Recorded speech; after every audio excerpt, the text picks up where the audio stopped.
Welcome, everyone. I'm Rebecca Portella, Director of Marketing and Business Development at Centroid. I'm pleased to have two dynamic individuals here with us, and that you will meet shortly, joining together Centroid and iQuate to lead today's session entitled IT Optimization, Roadmap to Your Oracle Assets and Cost Reduction.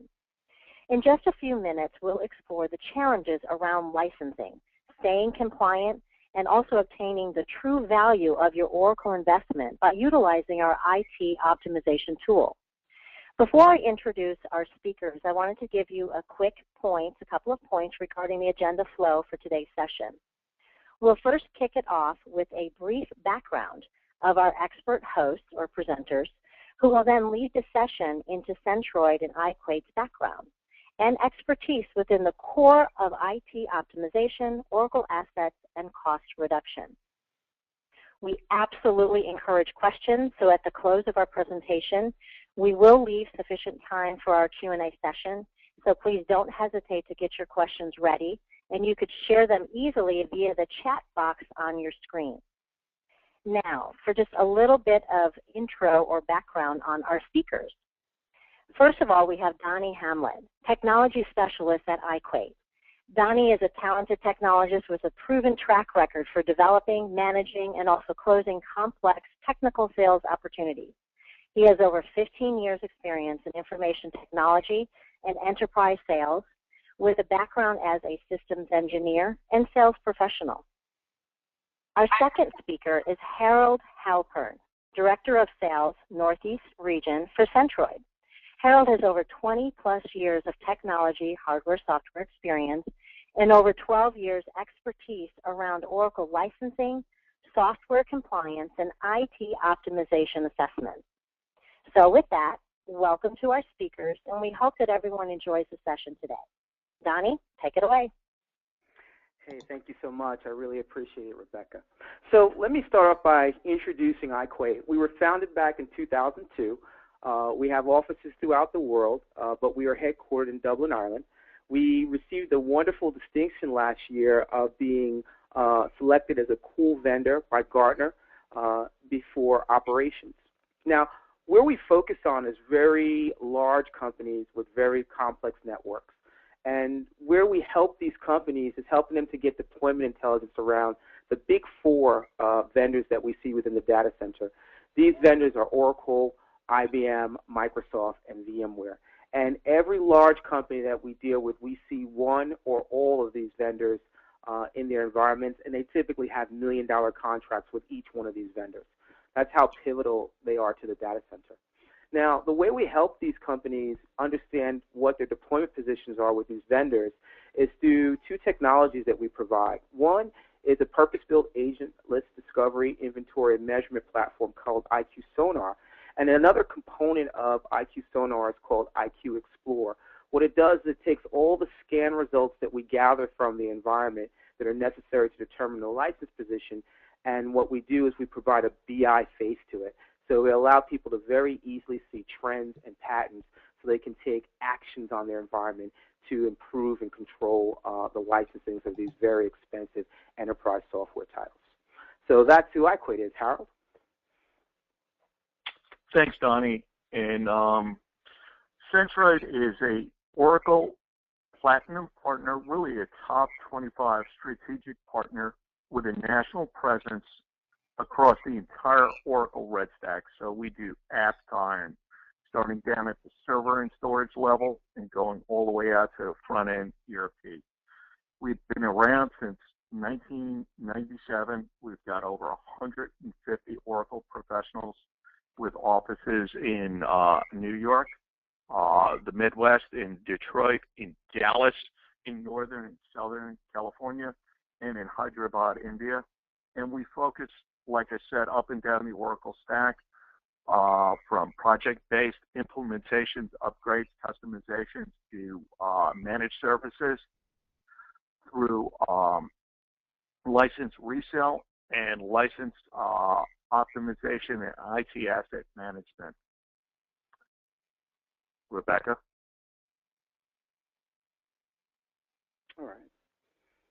So let's jump into today's agenda. What we're going to do is we're going to focus on a number of topics to help give everybody a feel of how we provide solutions in the area of optimization for Oracle licensing. So first what we'll do is we'll look at the challenge to give you a high level of some of the challenges that our customers tend to experience around Oracle.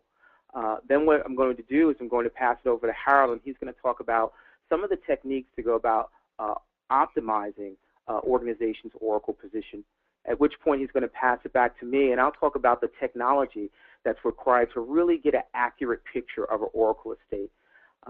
At which point Harold is going to go into an Oracle optimization case study, and then we'll summarize everything.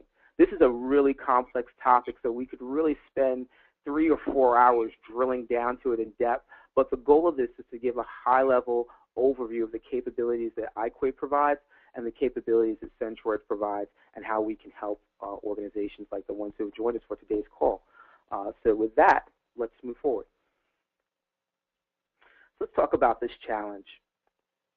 Now, when I go to organizations and I speak to different people, typically we talk to the SAM team, we talk to IT infrastructure vice presidents or executives, and they love Oracle. Oracle does fantastic things for their business.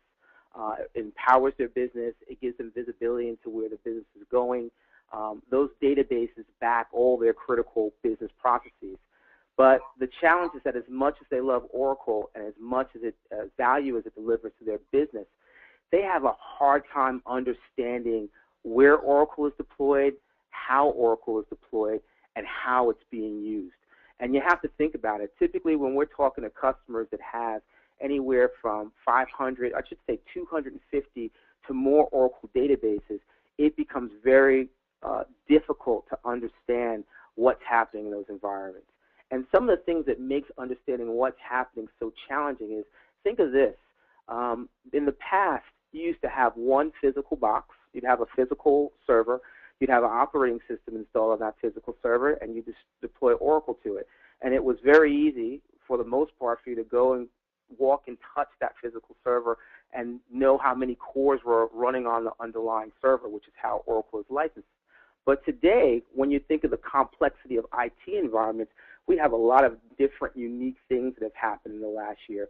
One of those, which is fantastic, is virtualization.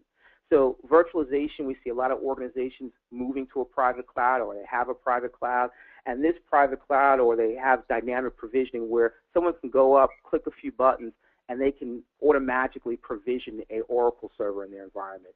The challenge there is that once that Oracle VM has been produced, they don't know where it's running, how long it's running for, etc.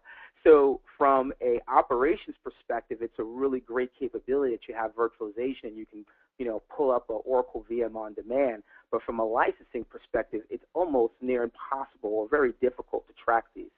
The other thing that happens there that's difficult for these IT infrastructure executives and these SAM professionals is really understanding what hardware in the environment is really at the point where it should be upgraded.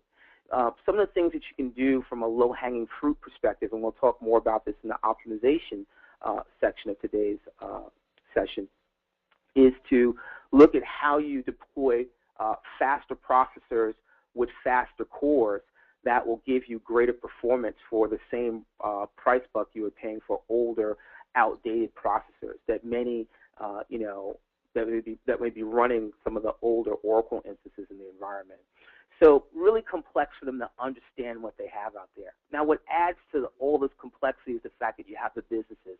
So it's not only do you have this complex, dynamic environment where Oracle could be anywhere, it could be physical, it could be virtualized, but you have businesses who are constantly coming on board, they're requesting new applications, and they need more Oracle. So how do you know from a IT executive perspective what businesses are using what features, how much of it do they need?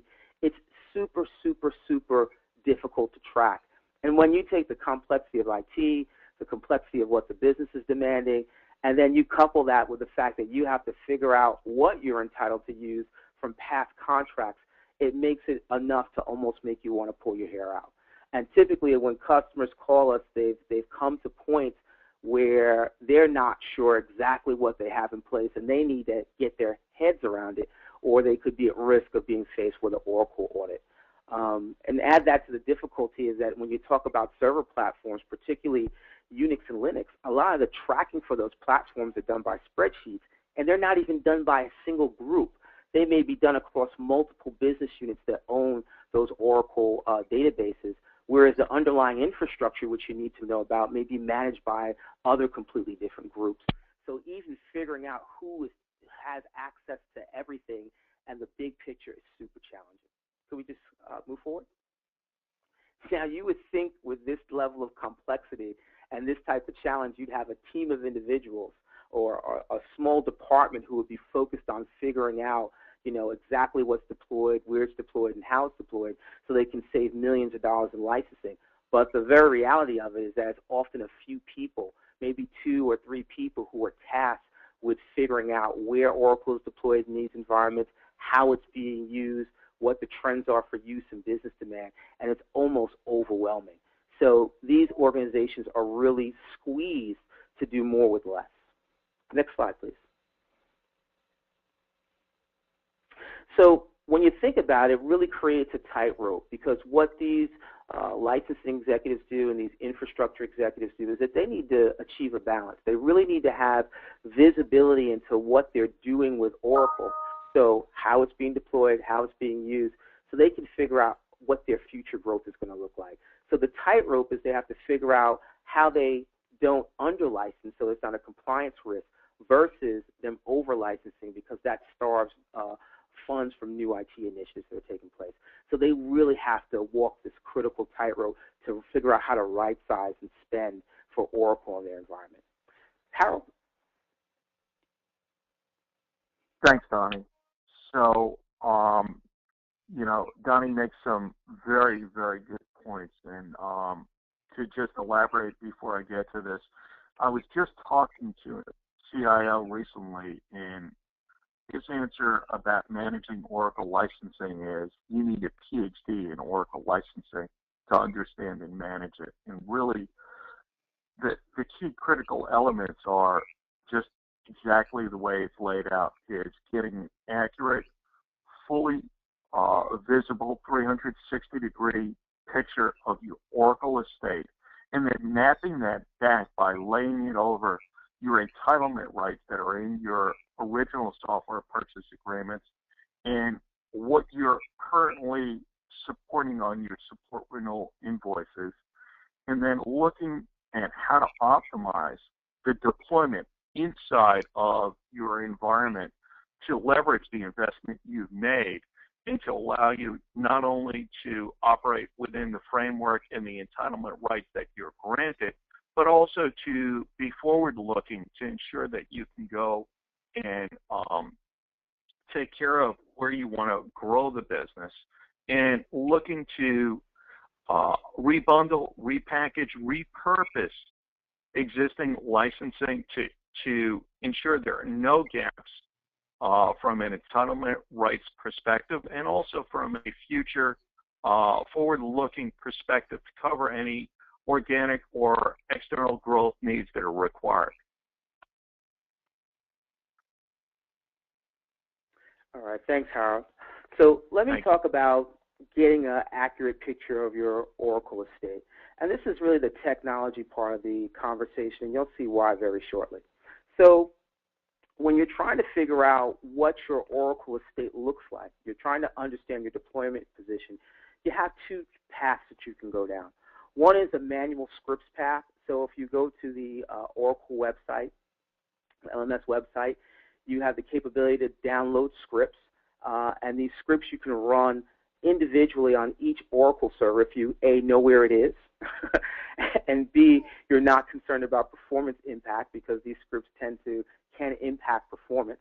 What you do is you run the scripts on each one of the servers. It creates an OSW, and then you have to aggregate these OSWs and you have to send it to Oracle. Now, that works great if you're a small organization. So if you're an organization with 25 Oracle database instances, or 50 maybe, and you have some decent manpower, it's relatively, I won't say relatively easy, it's somewhat of a challenge to go across and get it, but it's not an impossible feat.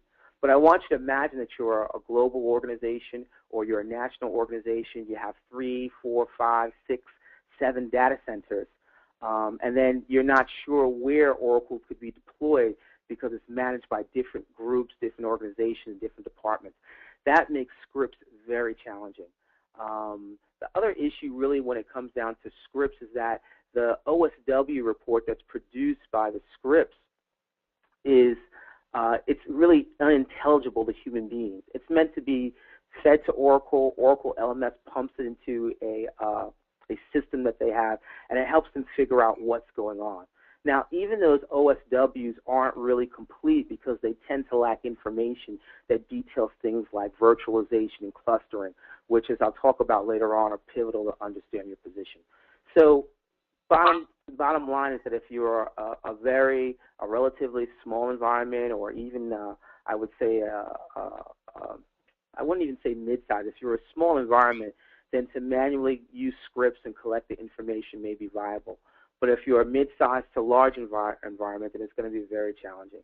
And when you look at environments like that, one of the things why you need an automated tool is going to be so that you have repeatability.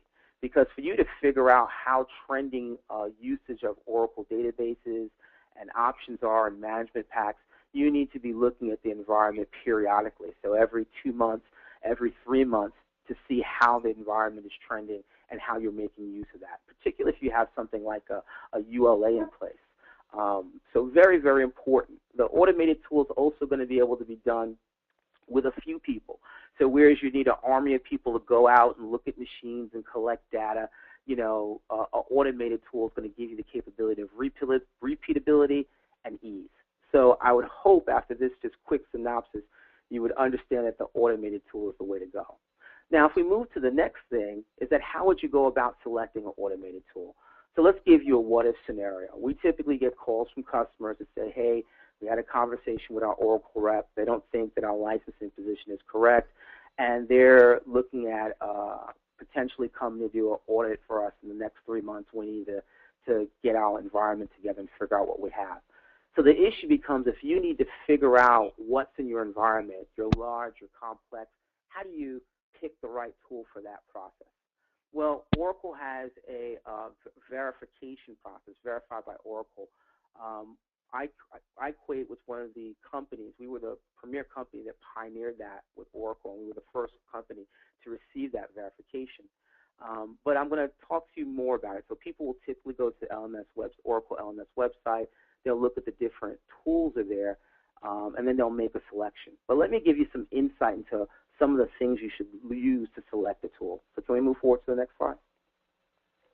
So my CTO, Jason Kyo, he refers to this triangle as a deck of cards. So if you've ever seen a deck of cards that's built up, it's very, very fragile. And if you remove one card from that deck, the whole thing collapses. So if you were to think of this triangle as a deck of cards, it will kind of give you an understanding of all the critical components that we need to figure out the cost of Oracle in our environment. So the first thing that we need to understand is the physical hardware. Oracle processor license is done by the basis of cores, so physical cores that a server has. So the first thing you need to have is an understanding of the physical environment. What does the hardware look like? So what types of processes do you have? What types of cores do you have? The next thing that's important to the environment is virtualization.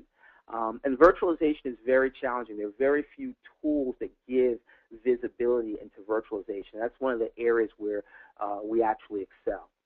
With virtualization, you have to know if, Oracle has been virtualized, and then the next thing you need to know is if it's running on a virtual host or if it's running in a virtual cluster. Now, that's very, very important because it's going to change the licensing dynamics, and that change can go from thousands to millions if it's potentially running in a cluster and it's running across hundreds of cores. The next thing we want to understand in the layer is clustering. So when we're looking at databases, databases can run active-active, active-passive. One can be a cold standby that's set up for disaster recovery. All these things are going to affect the licensing position.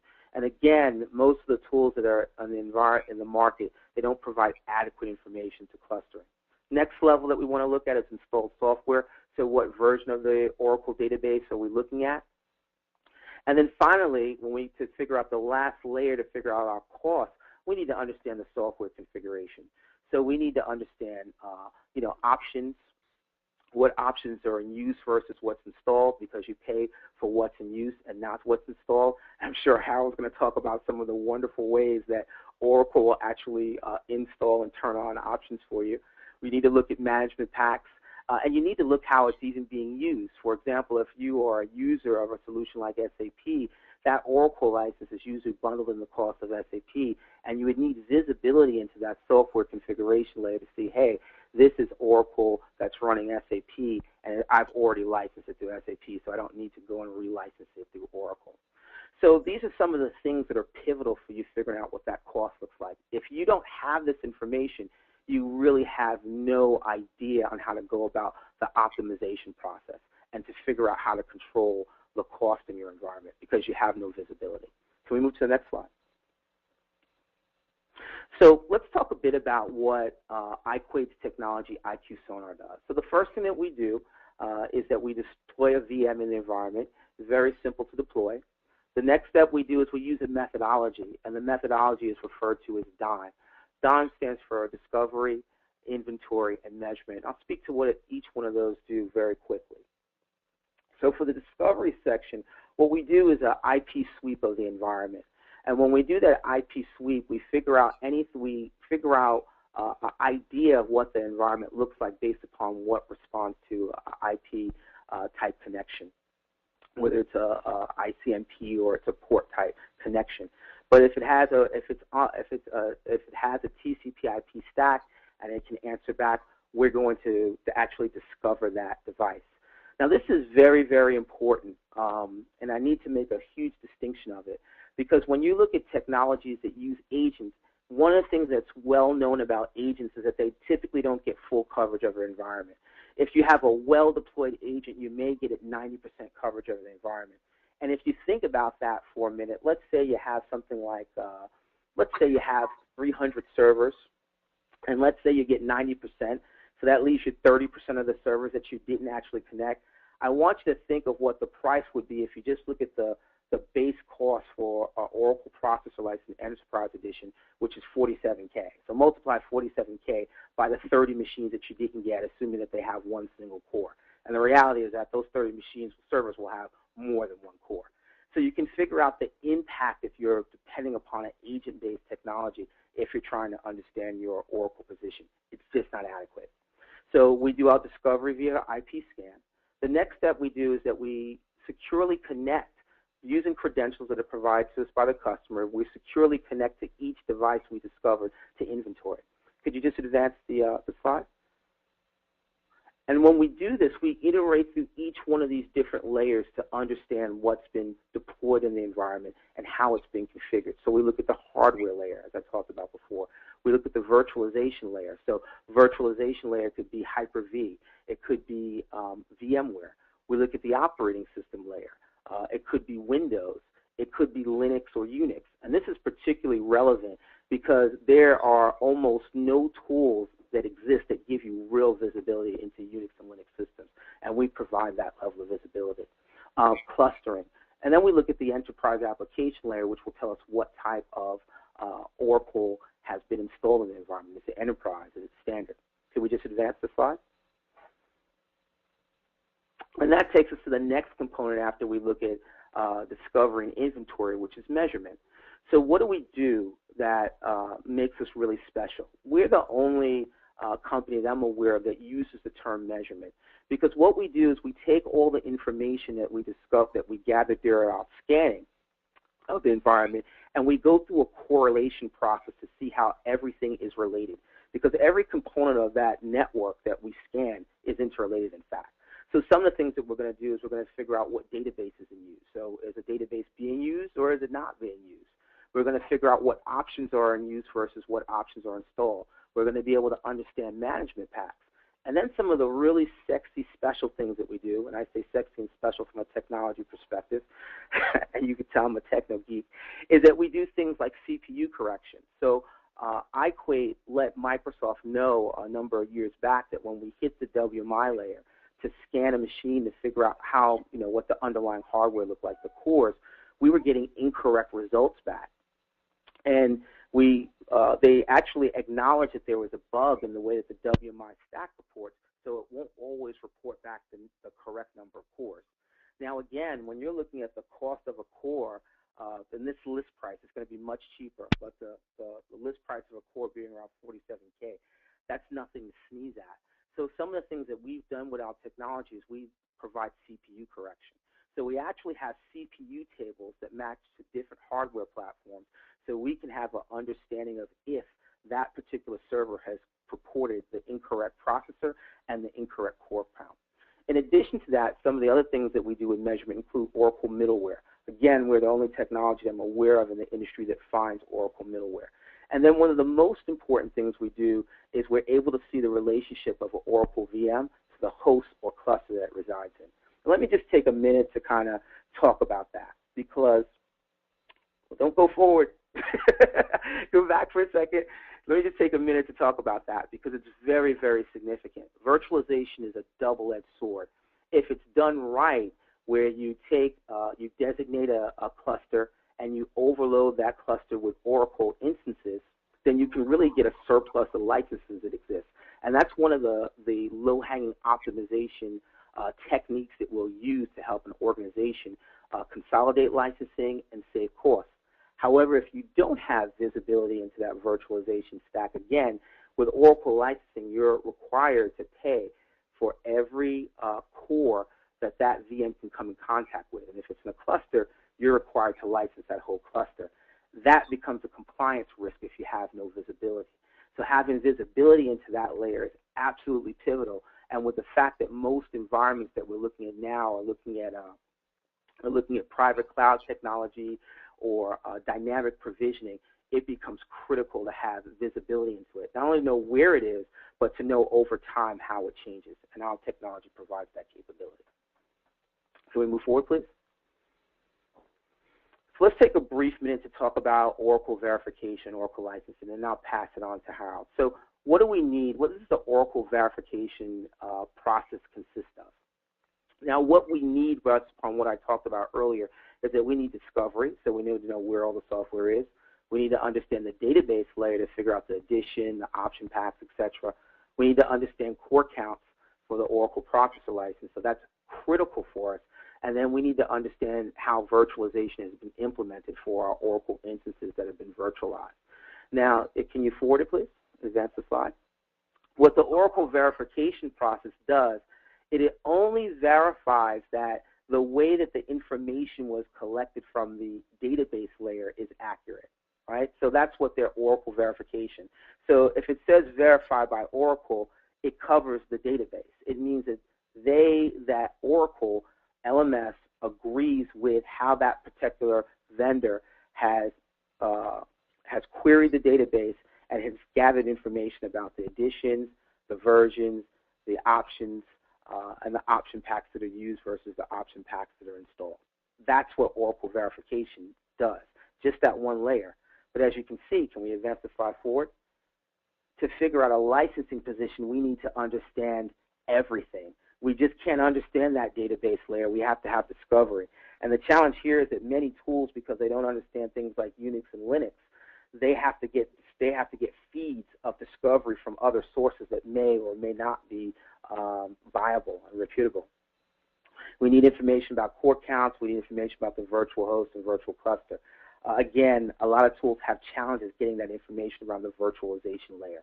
So we need all this to figure out what our Oracle position is, but the Oracle Verified program only deals with the database. And in fact, if you were to look at the Oracle OSW, the Oracle Server worksheets that are produced, you would see that there would be gaps when you look at things by the other tools, not by iQSonar. You would see that there would be gaps, for example, with what's happening with virtualization and with clustering. So, Howard, I'll pass it back over to you. Thanks, I'm Tommy. sorry. I lied. I apologize, Howard. I lied. I told a big fat lie. Because I didn't show people what the interface looks like. So this will just take a second, Harold, and I'll pass over to you. So I talked about all the wonderful things that iQSonar does, but what I didn't show you, or what I would like to show you, is what the BI interface looks like. So you can see we have a dashboard that's specific to Oracle. Can we move forward? If we were to click on something in a dashboard, can we just move forward so we highlight the middle section? If we were to click on something in a dashboard, say Enterprise Edition, it would highlight, it would show us what versions of Enterprise Edition we're running. It would show us things like options. The light green is what's been installed. The dark green is what's in use. And you can see there's some big differences versus what's installed versus what's in use. It's very visible. Anything that you see there, you can click on and drill in. Can we move forward? If you look at this part of the screen where it says devices, we can see what's physical, we can see what's virtual, we can see the total number of cores, and then we get deep visibility into what host it's placed on and what clusters it's placed on. In fact, we have a virtualization dashboard, and this is pretty important. If we were to select the virtualization dashboard and we were to look at Oracle databases, we can see that we have 138 Oracle VMs that exist in this environment. Can we move forward? We can see those VMs live across 24 hosts, and when we look at those 24 VM hosts, we can see information on the right side about those guests. Now, you would think that we can also see by going to the right side of the screen that there are a total of 14 clusters that these 24 VM hosts reside upon. So, can we just highlight that? Great. When we highlight this, you would think, just by looking at this screen, if we were to go through a licensing exercise, that we'd be responsible for licensing 436 cores of 436 cores of Oracle. Can we just advance that? But the reality is that, remember, this is speaking to the VM level, right? This is speaking to the host level. If a VM lives or participates in a cluster, we have to license the entire cluster. So let's look at how easy it is to figure out how many cores we would have to license in the cluster. We would just click on that VMware at the bottom, VMware, and it would pop up our actual cluster. So we can see we have a total of 14 clusters. And these 14 clusters, they have Oracle running in them. So if we would click on click on the screen, please. We can see that instead of having 400x cores, in reality, because we're running clusters, we have 1,480 cores. And this is important. So this alone would tell us that we have an opportunity to be able to consolidate Oracle licensing by making better use of our virtualization technologies. So on that note, I will pass it back over to Harold. Thanks, Donnie. That's, no problem, Harold. It's a lot of information. And to help preface everything, most people really don't realize this, but about 90% of Oracle clients at some point in time have some sort of compliance issue, even clients with enterprise or ULA agreements. And part of the reason that that occurs is when you buy software, you really don't own the software. You own the entitlement rights to the software. So you're buying software on a static agreement, and that agreement is set down, right, when the ink dries. The rules and rights that you're granted are on that agreement. But software and IT in general is a dynamic organization, and it's a dynamic entity. And without having a thorough understanding of Oracle licensing policies, contract entitlements, and the like, you run into all sorts of issues. And part of it is Oracle changes their licensing rules dynamically over time. And like most major software vendors, they don't send out license rules changes to all their clients. What they do is they post up those changes online, and it's the responsibility of the clients to not only view their entitlement rights on their OLSAs or MSAs, but to keep current on the changes that occur over time by Oracle, which, over the past year, it's been it's been, hundreds of pages of changes in what you see is, we just want to go back one slide. Actually, it's my fault. I'm sorry. What you see is, you see that clients have software that they don't realize they're deploying, that they're out of license with. They're either under deploying, over deploying, or misaligning. Sorry about that. And what you see is, over time, businesses, they buy licensing that has varying metrics over time, that change, that have changing entitlement rights, which causes a problem as you look to grow, as you look to add on. You have multiplexing issues. You have maybe issues around proprietary hosting, and that precludes the ability for you to really grow the enterprise. And a feature that a lot of folks don't realize that they have is, when you load Oracle database, you load Oracle Configuration Manager, which loads by default, which once it loads, it collects and transmits client information on the configuration data back to Oracle. And this is a way for you to have issues, because at times folks install pieces of the software that the entitlement rights aren't there for, not maliciously, but in error, because they don't realize that software automatically installs and that options install when you install the database, or that what is seemingly a trial type license ends up staying out there longer than the 30 days that you have for it. So these are all sorts of triggers that are problematic for clients to manage. And, Donnie laid into the virtualization and how complex it is. And really, we could be on here for hours talking about this. Add into it the changes to hardware that can affect port counting, that it can affect a license consumption and requirements by doing simple refreshes. These are hours and hours of conversations, and all of this really ends up impacting the ability of a business to grow and to operate efficiently and to leverage the vast investment in the Oracle infrastructure. And that's really what this is all about. It's understanding your entitlement rights to run your business and to get the maximum benefit out of what you have. And with that, I'd like to go into a little case study on an organization that we help with this joint approach. And the background on the company is this: they were a global financial services organization with 1,500 or so employees, with well over $1 billion worth of revenue. And the challenge that they faced was they had IT projects and additional procurement of software just for organic growth that was somewhere in the $3.5–4 million range.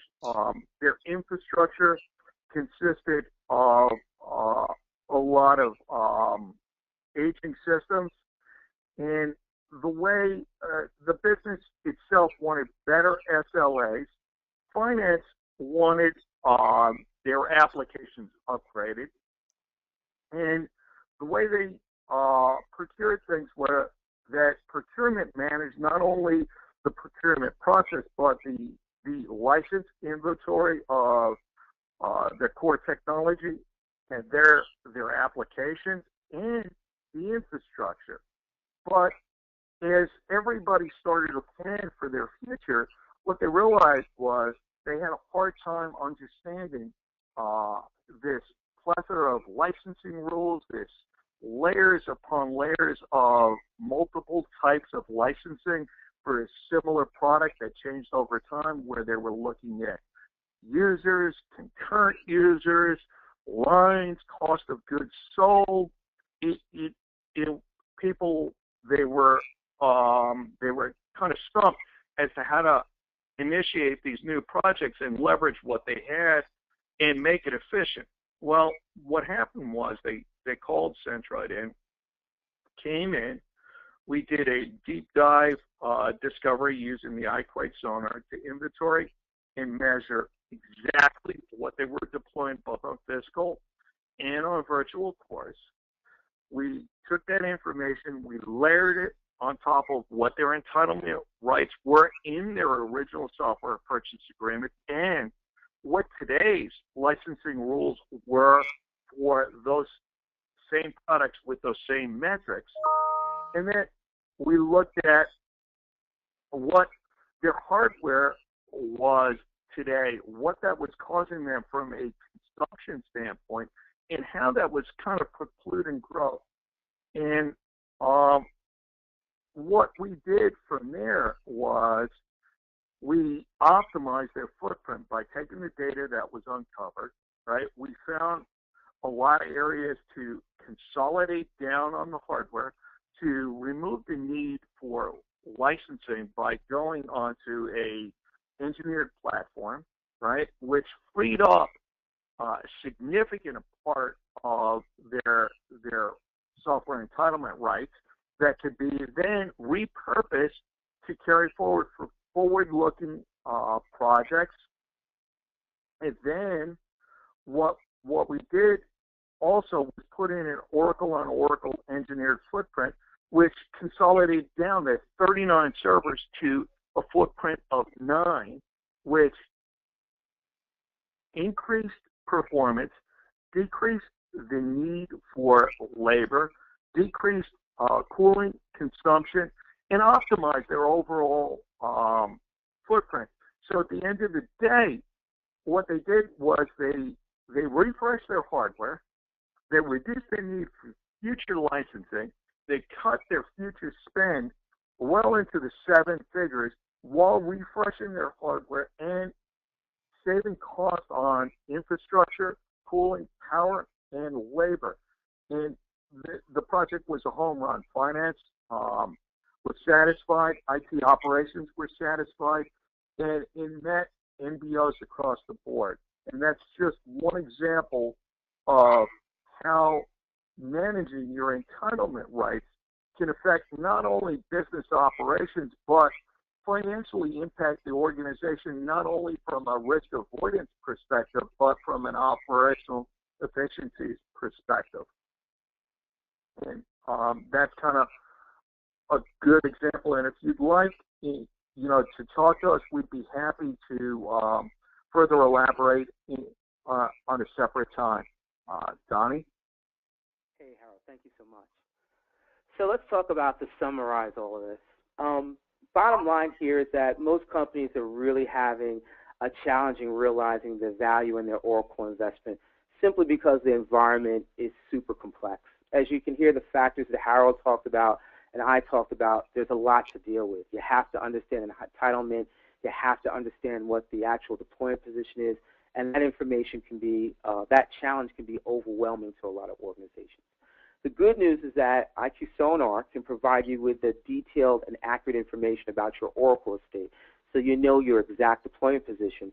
And what Centroid has is years of experience in helping organizations understand how they optimize their Oracle software spend and how they optimize the environment so they perform and run as best as possible. So on that point, I'd like to pass it over to Rebecca so we can have some Q&A. Excellent. Thanks so much, Donnie. So as Donnie mentioned, we will now open up the call to some questions here. And again, as a reminder, just go ahead and type your question into the chat box and direct it to the organizers, and we'll queue them up. And just for time's sake, of course, the presenters will try to answer it as detailed as possible. But again, we're looking at the clock here and want to get in as many questions as we possibly can. All right, so we do have a couple here. The first one is, one of the attendees is asking, aren't my existing agreements grandfathered for entitlement rights? Harold, do you want to take that one? Sure, thanks. So the answer is yes and no.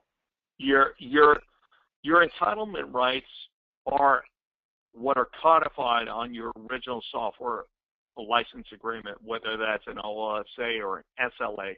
However, all those rights are subject to current licensing entitlement rules. So just as a case in point, if you own concurrent device licensing, yes, you still own the rights to those today. However, they must meet today's rules, which preclude the ability to deal with multiplexing or batch file transferring. And, you know, you guys can go look that up, or we can have a discussion offline what that specifically means. But hopefully that answered the question for whomever asked it. Okay, excellent. Thanks, Harold. So we do have another one. The second one is, isn't the database included in Oracle applications? I'll take that one too, Donnie. So the answer on that one, you know, I hate to sound like a broken record here, is yes and maybe not. Yes, you do have an embedded runtime license in your EBS applications or in your PeopleSoft. However, that license does turn to a full use license upon any modification or customization to the underlying database tables or customized reports. And having done this for a long time, and Donnie, you probably can concur on this, I don't think I've ever seen anybody run Oracle applications straight out of the box without any modification. So, you know, almost 100% of that is no, it's not included due to that fact. Okay, excellent. We do have time for at least one or two more. So one other question, the third question is, how long does a general assessment take, and are there any time challenges in moving from manual versus automated scripts? Why don't I take that one? Sure. There you go. Typically, we've been able to do very complex environments with thousands and thousands of servers in about 3 to 4 weeks. Typically, a mid-sized to a small environment would take about 2 weeks to do an assessment. And that's usually it is not a technology challenge. I should say that. Usually, and when I'm talking about, I shouldn't say an assessment. I'm just talking about the scanning portion of it. So I'm sure Harold would speak to the rest of it. But typically, if we have the necessary rights and permissions and credentials that are required to interrogate the different layers that I talked about, the hardware layer, the software layer, and the application layers, then we can perform a scan of an environment very rapidly. So we've been able to complete the scanning portions of engagement in anywhere from a week to 2 weeks, at which point we take that data and then we pass it over to someone like Harold, who would then go and see how the Oracle position is related to licenses and entitlement. Excellent. Harold, do you want to add anything to that, or? Yeah, sure. I'll add a little. Okay. So post the part where the data is given back to Centroid, it's a function of number of existing licensing agreements, number of support renewals, and the size and scope of your Oracle estate from a server and virtual server perspective, and also from a product set. So that can vary in amount of time, but typically we can get through that phase usually even in the most robust environments in 2, maybe 3 weeks at the worst. Okay, great. We have a couple more here, and we do have some time. Another question that an attendee is asking, what simply is multiplexing? Can you explain that more in detail? Sure. Donnie, you want me to take that, or Yeah, you why okay don't you with take it? that? Sure. So multiplexing is a interesting term. This is a Oracle-centric term in this definition, and what Oracle is saying here is that multiplexing is the access into and out of the core technology layer through an uncountable front-end connection, such as a web interface, a e-store. If you're going into, let's say, configurator through a web portal, these are just some examples of it. Another thing that Oracle talks about as multiplexing is the batch file transfer into and out of the Oracle technology layer, either through a user or through an automated connection. And these vary from situation to situation and probably are much more in depth than this simple, couple of minute answer, but that's a good foundation. Okay, excellent. Well, it appears that we are reaching the top of the hour, so I'm going to bring the session to a close. And just so everybody knows, we have noted all additional questions, which there were several others, and we apologize if we're unable to get to your specific question. However, Harold or one of the Centroid reps will follow up with you after the call. So before we do close, there's a couple of additional items that I want to run through. I would first like to thank, obviously, our speakers, Donnie Hamlet and Harold Halpern, for their time today. You could see Harold's contact information here on this slide, so please feel free to reach out to him directly if you have any additional, conversations you would like to have or specific questions. The replay and link to these slides and session will be made available to you at a later date, and hopefully very soon as well. Next, I'd like to encourage you to follow us, Centroid, online via Twitter, Centroid blogs, and also Facebook. And you could do that by visiting Centroid.com and click on the Knowledge Base tab for more information. Also, as you can see here, our Centroid team will be exhibiting at a couple of technology conferences. Again, go to Centroid.com/events for more information. And lastly, we are planning a phase 2 of this particular webinar series, which we are hoping to dive deeper into the optimization with additional customer references. So keep an eye out for that, additional information and invites. And at this point, this concludes today's webinar. So I'd like to thank everyone again for joining us, and feel free to reach out with any additional questions or requests for more information. Thank you again, and have a great day.